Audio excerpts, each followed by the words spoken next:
সিংহ মনে মনে ভাবছে, তাই তো আমার তো হরিভজন হলো না, কৃষ্ণ বলা হলো না, আমারও তো বেলা চলে গেল। এবার তিনি কি করলেন, পালকি বাহকদেরকে ডেকে বললেন, ওগো তোমরা একটা কাজ করবে, তোমাদের অঙ্গের যে ছিন্ন বসন আমাকে দাও, আর আমার অঙ্গের যে জমিদারি পোশাক এগুলো তোমরা নাও। এইভাবে তিনি পালকি বাহকদের কাছ থেকে ছিন্ন বসন পরিধান করে ব্রজের পথে যাত্রা করলেন। কোথায় শ্রী রাধা রমণ মদন মোহন, দেখা দাও গিরি ভারি, কোথায় শ্রী রাধা রমণ মদন মোহন, দেখা দাও গিরি ভারি, কোথায় শ্রী রাধা রমণ।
এইভাবে রাধারমণের নাম করতে করতে চলেছে। যেতে যেতে বৃন্দাবন ধামে কখন পৌঁছে গেছে তিনি নিজেও জানেন না। দেখলেন এক ঠাই কিছু মায়েরা দাঁড়িয়ে তাদের নিজেদের কথা বলা বলি করছে। সেখানে গিয়ে করজোরে বলছে, ওগো মা, তোমরা কি বলতে পারো বৃন্দাবন আর কত দূর? ব্রজমাইরা বললেন, বৃন্দাবনে ছেলেদেরকে বলে লালা, মেয়েদেরকে বলে লালি। তাই ব্রজমাইরা কৃষ্ণচন্দ্র সিংহকে দেখে বললেন, আরে লালা এই হ্যাঁ বৃন্দাবন। কৃষ্ণচন্দ্র সিংহ যখনই শুনলেন এটাই বৃন্দাবন, তিনি সঙ্গে সঙ্গে ব্রজের ধুলায় গড়িয়ে বলছেন, ব্রজের ধুলা কৃপা করো, হে ব্রজের ধুলা কৃপা করো, হে ব্রজের ধুলা কৃপা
কৃষ্ণচন্দ্র সিংহ ব্রজের ধুলা গায়ে মাখছে আর রাধারানীর কাছে করজোড়ে বলছেন, রাধে বহু আশা করে এসেছি, তুমি যেন আমায় বঞ্চিত করো না, কৃপা করে তোমার ব্রজে আমাকে ঠাঁই দিয়ে রেখো, আমাকে যেন ব্রজ ছাড়া করো না।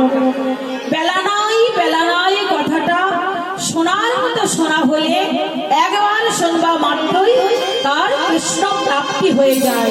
তার প্রমাণ জমিদার কৃষ্ণচন্দ্র সিংহ। সেই দিন থেকে তার নাম হয়ে গেল লালা বাবু। সে ব্রজে বসে নিরজনে বসে বসে রাধা নাম জপ করে, ওখানে বসেই ভজন করে আর নয়নে জলে মুগ ভাষায় কাঁদে, বলে রাধে তুমি আমার থেকে যেন কৃপা দৃষ্টি সরাইও না, করুণা করে রেখো, তোমার কৃপা বাড়ি আমার মস্তকে দিও, আমি সেই কৃপার দ্বারা আমি ব্রজে বাস করব। তাই গোবিন্দ আমার সখাদের বলছেন, বেলা নাই, সবাই ঘরে চলো। এবার বলরাম দাসে কহে, শুনি কানাই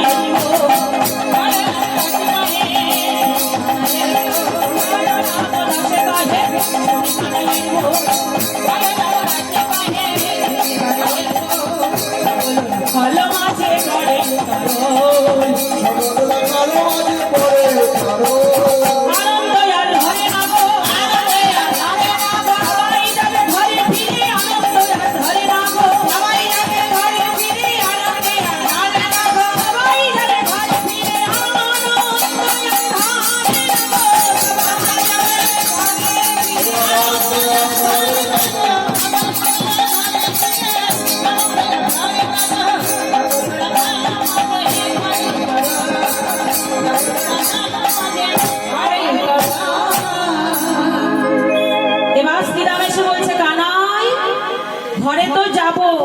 ধেনুবর্ষ তারা চড়তে চড়তে বহু দূর চলে গেছে, তাদেরকে যদি আমি ফেরাতে যাই আমার দ্বারাই অসম্ভব। কে কোথায় গেছে আমি একে একে কজনকে ডাকবো, তার থেকে তুই একটা কাজ কর, তোর যে মোহন বেনু আছে তুই বেনু বাজা, বেনু সুরে তারা সবাই একত্রিত হবে, তখন আমরা ঘরে যাব। এবার শ্রী গোবিন্দ আমার চাঁদ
ফেলি পিঠে জয়ুধারে ফেলি চরণ প্রান্তে দাঁড়াইল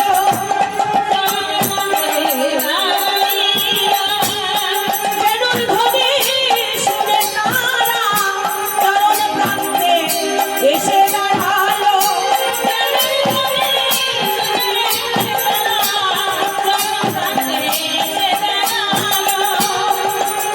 কানাইয়ের বেণুর ধ্বনি শুনে ধেনুবৎসগণ সবাই গোবিন্দ চরণ প্রান্তে এসে দাঁড়িয়েছে। দাঁড়িয়ে তারা কি করছে? চোখের জলে মুখের লালে গোবিন্দ চরণে ধোয়াইয়ে দিচ্ছে।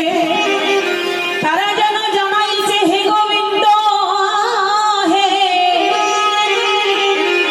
এই বৃন্দাবনে জন্ম পেলাম, নিত্য তোমার সঙ্গ পেলাম, তবুও তুমি আমাদের এমন একটা জন্ম দিয়েছ যে জন্মে বদন ভরে তোমার নাম বলতে পারি না।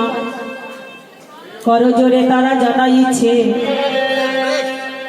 জিহ্বা দিয়ে গোবিন্দ চরণ লেহনে করছে, অর্থাৎ চেটে দিচ্ছে। চেটে দিয়ে মনে মনে বলছে, হে গোবিন্দ, নিশ্চয়ই তোমার চরণে কোনো অপরাধ করেছে আমাদের জিহ্বা, তাই তোমার মধুমাখা নাম আমাদের জিহ্বায় উচ্চারিত হয় না। তাই তোমার কাছে করজোরে জানাচ্ছি, তুমি যদি আবার জন্ম দাও, এই বৃন্দাবনে আবার জন্ম দিও, কীট পতঙ্গ পশু পাখি যাহা করো না কেন কমলাখি, কোনো অভিযোগ নেই। তোমার কাছে একটাই নিবেদন, যে কুলে জন্ম দাও না কেন, শুধু তোমার নামে বলিবা, বলিবন বদনে দিও।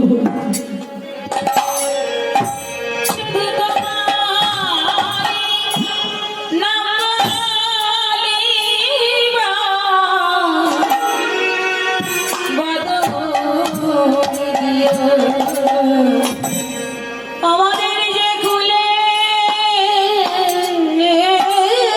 জানো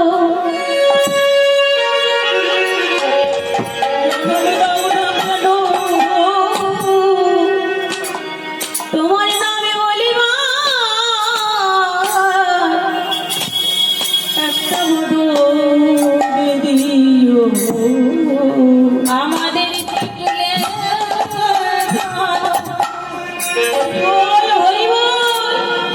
জন্ম দাও না কেন,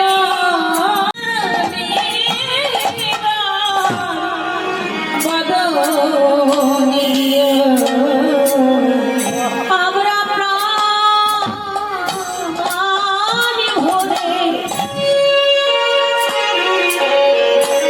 ভরে তোমার নাম বলিব।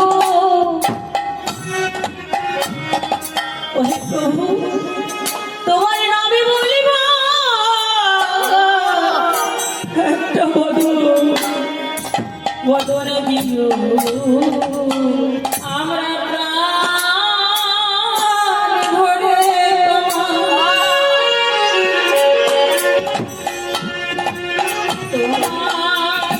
নাম